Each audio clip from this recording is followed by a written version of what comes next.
오늘은 음식료 업종 내 주요 이슈와 함께 하반기에 우리가 음식료 업종 내에서 눈여겨봐야 할 종목과 기업은 어떤 것들이 있는지 자세한 얘기를 들어보겠습니다. 신영증권에서 음식료 업종을 담당하고 있는 김정섭 애널리스트 나와 있습니다. 안녕하세요. 네, 안녕하십니까. 네, 요즘 음식료 업계 제일 핫한 이슈는 가격 인상이 아닐까 싶습니다. 뭐 두부라든지 이런 거는 이미 연초에 가격 인상이 진행이 됐고 지금 남아있는 게 라면인데 라면의 가격 인상 여부 하반기는 좀 실질적인 이슈로 연결이 될 수 있을지 어떻게 보시는지 궁금하네요. 네, 우선 연초부터 해서 이제 대다수의 식품업체들이 가격 인상을 단행했습니다. 다만 아직까지 이제 라면이라든지 과자 같은 그런 이제 가격 변화에 민감한 품목들은 인상을 유보한 상황입니다. 라면 가격 인상에 관해서는 이제 크게 두 가지에 주목하셔야 되는데, 첫 번째로는 라면은 이제 대표적인 그런 이제 서민식품이라는 상징성 때문에 라면 가격 인상이 좀 억제되고 있다라고 판단하고 있습니다. 라면 같은 경우는 이제 정부에서 이제 관리하는 품목으로 가격 인상 관해서는 이제 정부나 아니면 소비자 단체랑 이제 협의를 통해서만 이루어질 수 있습니다. 또 이제 원자재, 부자재, 인건비 같은 이제 비용 측면에서 부담이 있어야 되는데, 무작정 가격을 올린다면 이제 시장 점유율을 하락할 수 있는 그런 결과를 초래할 수 있어서 업체들이 유보를 하고 있는 상황이라고 보고 있습니다. 두 번째로 이제 업체들의 이제 경쟁 구도에 관해 있는데요. 그 2000년대 초반부터 지금까지 이제 라면 가격 인상 패턴을 보면은 이제 선두 업체가 먼저 인상을 하고 후발주자가 이제 따라가는 그런 형태를 보였습니다. 이제 농심과 상영식품 같은 경우는 각각 2016년, 17년도에 가격 인상을 했고, 오뚜기 같은 경우는 2008년부터 현재까지 라면 가격이 동결을 하고 있는 상황입니다. 이에 작년까지 이제 오뚜기를 제외한 나머지 업체들은 비용 부담이 있었음에도 오뚜기의 그런 눈치를 보고 있는 상황이었고, 오뚜기 같은 경우 이제 가격 인상을 안 하는 대신 착한 기업이라는 이미지를 얻어서 점유율 상승을 누렸던 만큼 이제 좀 가격 올리기를 이제 쉽지 않은 상황이라고 봐주시면 될 것 같습니다. 다만 이제 올해 같은 경우는 이제 시장 점유율을 이제 고민하기에는 작년 하반기부터 이제 곡물 가격이 이제 가파르게 상승하고 있습니다. 지난달 5월 기준으로 봤으면은 이제 라면의 주 원료인 이제 밀가루 가격은 전년 동기 대비해 가지고 약 한 30% 정도 증가를 했는데, 이는 한 2013년 수준까지 상승한 수준입니다. 그리고 이제 파묘 같은 경우는 한 70% 정도 상승을 했습니다.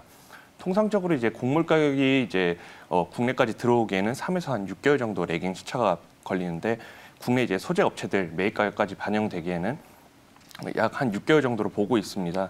따라서 이제 2분기, 3분기, 하반기에 갈수록 이제 업체들의 원가 부담은 이제 더 가중될 것으로 보고 있습니다. 그래서 종합적으로 보면은 이제 구체적인 인상 시기에 대해서는 예측하기는 어려운 부분이 있지만은, 이르면은 3분기 내 두 업체 선두 업체인 농심이나 아니면은 가격 인상권을 갖고 있는 오뚜기가 선제적으로 가격 인상을 단행할 것으로 예상하고 있습니다. 일단 하반기 라면 가격의 인상 가능성은 좀 높아 보인다라고 정리를 해볼 수 있을 것 같은데, 라면 가격 인상이 쉽지는 않지만 결국에는 이제 관련 기업들의 수익성과 연결이 되잖아요. 라면과 관련된 음식료 업체들의 실적에 대한 변화는 그러면 우리가 어떻게 예상과 전망을 해볼 수 있을까요? 네, 우선 업체들의 수익성 같은 경우는 이제 가격 인상 폭에 따라서 이제 수익성 개선도가 좌우될 것으로 보고 있습니다.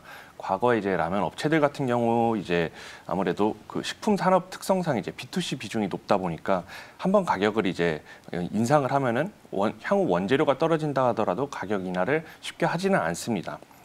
다시 말해서 이제 가격 인상을 단행한 후에 원재료 가격이 하락을 해야지만 이제 수익성으로 연결되는 구조이기 때문에, 올해 가격 인상을 한다면은 원가 부담을 방어하는 선에서 그리고 가격을 인상을 할 것으로 예상이 되고, 올해 하반기 그리고 내년 초까지의 이제 곡물 가격 움직임에 따라서 수익성 개선 강도가 달라질 것으로 보고 있습니다. 네, 알겠습니다.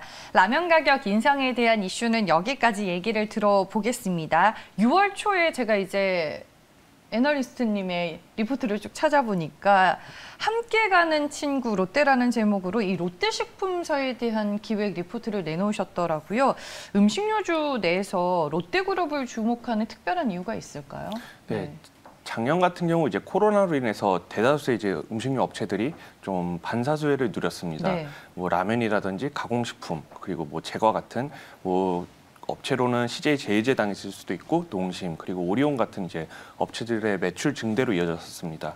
근데 올해 같은 경우는 이제 아까 말씀드린 그런 곡물가가 상승하는 에그플레이션 우려, 그리고 이제 사재기 수요도 작년 대비해서 감소해서 이제 그런 전년 기저 부담이 높은 업체들 중심으로 실적 개선세가 둔화되고 있는 상황입니다. 반면 이제 롯데 식품사 같은 경우는 상대적으로 작년 기저가 낮은 편이라서 올해 큰 폭의 이제 실적 개선세가 이어질 것으로 보고 있습니다. 롯데 그룹 내 이제 상장사 중에서는 롯데 칠성, 롯데 푸드, 롯데 제과가 있는데 업체별로 상이하겠지만은 이제 롯데 그룹 같은 경우는 2017년에 중국 사드 보복으로 인해서 영향이 있었고 네. 또 국내 쪽에서는 이제 과일 경쟁으로 인해서 MS가 계속 하락하는 추세였습니다. 또 이제 2019년에는 반일 운동이 벌어지면서 불매 이슈가 있었고 작년에 이제 코로나까지 겹치면서 실적 악화가 급격히 이루어졌던 것 같습니다. 그래서 이제 반대로 말하면은 올해 이제 기저 부담이 낮은 상황이고 외부 활동이 이제 재개되면서 실적 개선세도 빠르게 이뤄질 것으로 보고 있습니다. 그리고 이제 롯데에 주목하는 두 번째 이유는 이제 2017년에 롯데 지주가 이제 출범을 하면서 롯데 그룹 계열사 수익성 관리를 위해서 전사 차원에서 GBB 프로젝트라는 것을 진행을 했습니다.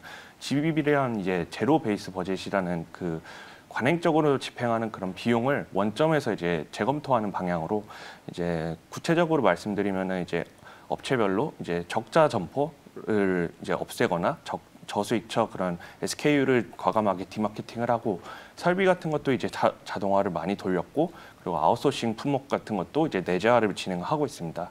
또 이제 할인점이나 아니면 유통점 쪽으로 이제 나가는 판촉 비용을 이제 줄이고 좀 이런 비용 절감 노력이 계속 이어졌었습니다. 그래서 지난 한 3년 동안 보면은 업체별로 적게는 100억 원에서 많게는 한 1000억 원까지 이제 비용 개선을 이뤄냈었고 올해 같은 경우도 약 100억 원에서 500억 원 정도 비용 개선 효과가 이뤄질 것으로 보고 있습니다. 이렇게 불필요한 비용은 축소하는 대신 이제 과감하게 이제 매출 증대나 아니면 브랜드 인지력 상승을 위해서는 이제 과감하게 비용을 투자하고 있는 상황입니다. 이제 메가 브랜드 중심으로 해서 제품을 리뉴얼을 하고 그리고 또 최근에 이제 BTS와 같은 이제 메가 모델을 이제 활용을 해서 광고 집행을 맞아요. 진행하고 있습니다. 네. 그래서 이제 또 이제 온라인 채널 같은 것도 이제 많이 확대하려고 하고 신규 이제 포트폴리오 같은 것도 이제 추가를 하면서 3사 모두 이제 지속 수익이 창출 가능한 이제 그런 중장기 계획도 발표한 상황입니다.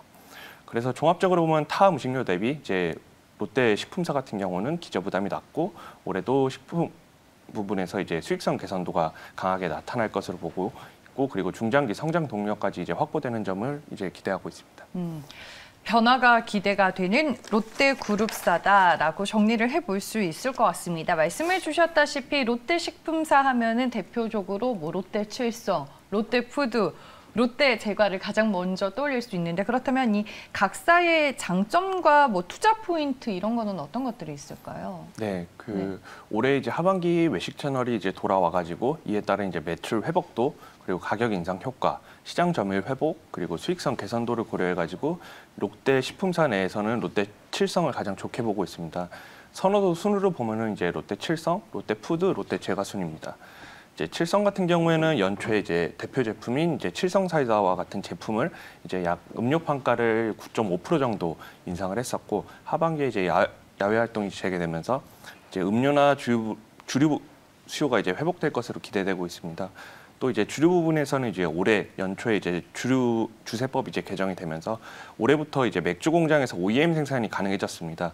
그래서 최근에 유행하고 있는 그런 제주 맥주라든지 곰표 맥주 같은 이제 OEM 생산이 2분기부터 이루어지고 있고 또 이제 뭐 동사 내에서 생산하고 있는 음료 제품 트레비 같은 이제 탄산수 제품도 교차 생산이 이루어질 예정이어서 가동률 상승이 기대가 됩니다. 또 이제 처음처럼이라든지 클라우드 제품 같은 것도 이제 리뉴얼을 진행해가지고 시장 점유율도 이제 큰 폭으로 이제 회복이 될 것으로 예상됩니다. 롯데푸드 같은 경우는 이제 B2B 비중이 56% 정도에 달합니다. 따라서 이제 B2C와는 달리 원가 부담을 판가로 전이할 수 있는 게 조금 더 용이하다고 보시면 될 것 같습니다. 또 이제 하반기 같은 경우는 김천 공장을 이제 증축을 완료해가지고 HMR 시장에도 진출할 예정에서 B2C 매출도 확대될 예정입니다. 그리고 롯데 제과 같은 경우는 작년 기저 부담이 낮고 그리고 최근에 또 이제 무인점포 같은 아이스크림 무인점포점이 많이 확대가 되면서 실적 개선세가 나타나고 있는 상황입니다. 그리고 이제 해외 법인 같은 경우도 코로나 이전 수준으로 해서 빠르게 회복 추세이긴 합니다. 다만 이제 국내 쪽에서 이제 경쟁 심화에 따른 이제 시장 지배력이 좀 회복이 지연되는 점과 그리고 자회사들 중에 해외 쪽으로 많이 포진이 돼 있었는데 그 신흥국 중심으로 해가지고 이제 정세 불안 그리고 통화 약세 같은 그런 리스크를 감안해서 매력도를 이제 매겼습니다. 근데 이제 제과 같은 경우 이제 향후 이제 제과 쪽에서 라면과 같이 가격 인상 모멘텀이 나타난다면 추가적인 실적 상향도 가능할 것으로 보고 있습니다. 네, 알겠습니다. 롯데칠승, 롯데푸드, 롯데제가 이 순서대로 좀 매력도를 정리해 볼 수 있을 것 같다라고 얘기해 주셨고 각사의 투자 포인트들 여러분들 리포트 내용 위주로 말씀해 주셨으니까요. 잘 참고해 보시길 바라겠습니다. 마지막으로 한 종목은 하이트 진로입니다. 이제 7월이 되면 사회적 거리두기가 더 완화가 되잖아요. 12시까지 영업이 가능하게 될 텐데 여기에 또 계절적인 성수기까지 하이트 진로가 좀 누릴 수 있는 효과들이 앞으로는 더 많아질까요? 네, 맞습니다. 그 최근에 이제 백신 접종률도 많이 올라오고 있고 그리고 이제 7월부터 거리두기 개편도 되면서 이제 뭐 수도권 중심으로 해서 식당이라든지 유흥 채널 운영 시간이 연장이 됩니다.